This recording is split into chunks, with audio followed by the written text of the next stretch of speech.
जय शिवराय मित्रांनो, राज्य शासनाच्या माध्यमातून राज्यातील अतिवृष्टी बाधितांना दिल्या जाणाऱ्या तातडीच्या मदतीच्या संदर्भातील एक अतिशय महत्त्वाचा असा निर्णय घेण्यात आलेला आहे आणि याच्याच संदर्भातील एक महत्त्वाचा असा जी.आर. 30 मे 2025 रोजी निर्गमित करण्यात आलेला आहे। मित्रांनो, राज्यभरामध्ये गेल्या 1.5 महिन्यापासून मोठ्या प्रमाणात अवकाळी पाऊस पडत आहे। मोठ्या प्रमाणात शेतकऱ्यांच्या घराचं पडझड किंवा इतर नुकसान झालेलं आहे। राज्य शासनाच्या माध्यमातून पूर परिस्थितीमुळे अवकाळी पावसामुळे अतिवृष्टीमुळे नागरिकांच्या घराची पडझड झाली, भांडे वाहून गेले, कपडे वाहून गेले, ते यासाठी तातडीची मदत दिली जाते।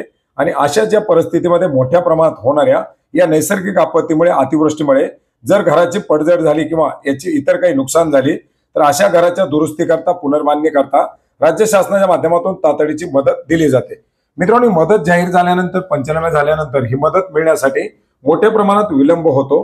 मात्र अशी मदत मिळण्यासाठी विलंब होऊ नये यासाठी राज्य शासनाच्या माध्यमातून काही ॲडव्हान्स रूपामध्ये प्रत्येक विभागाला निधी वितरित करण्यास मंजुरी दिलेली आहे। ज्याच्यामध्ये कोकण विभागाला 5 कोटी रुपये, पुणे विभागाला 12 कोटी रुपये, नाशिक विभागाला 5 कोटी रुपये, छत्रपती संभाजीनगर विभागाला 12 कोटी रुपये, अमरावती विभागाला 5 कोटी रुपये, तर नागपूर विभागाला 10 कोटी रुपये असे एकूण 49 कोटी रुपये निधी बीम्स प्रणालीद्वारे संबंधित विभागीय आयुक्त कार्यालयाला उपलब्ध करून देण्यात आलेला आहे।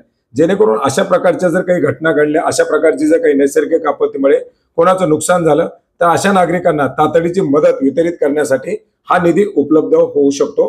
मित्रांनो, मोठ्या प्रमाणात नागरिकांचे अतिवृष्टीमुळे घराची पडझड किंवा इतर नुकसान झालेले त्याचे पंचनामे होत आहेत आणि ज्या नागरिकांचे अशा प्रकारे नुकसान झालेले असेल अशा नागरिकांना ॲडव्हान्स स्वरूपामध्ये दिलेल्या या रकमेमधून मदत मिळण्यासाठी आता मदत होणार आहे। जेणेकरून दिली जाणारी मदत ही लवकरात लवकर मिळण्यासाठी मदत होणार आहे।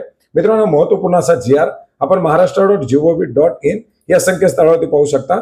याची लिंक आपल्याला व्हिडिओच्या डिस्क्रिप्शन बॉक्समध्ये सुद्धा मिळेल। धन्यवाद।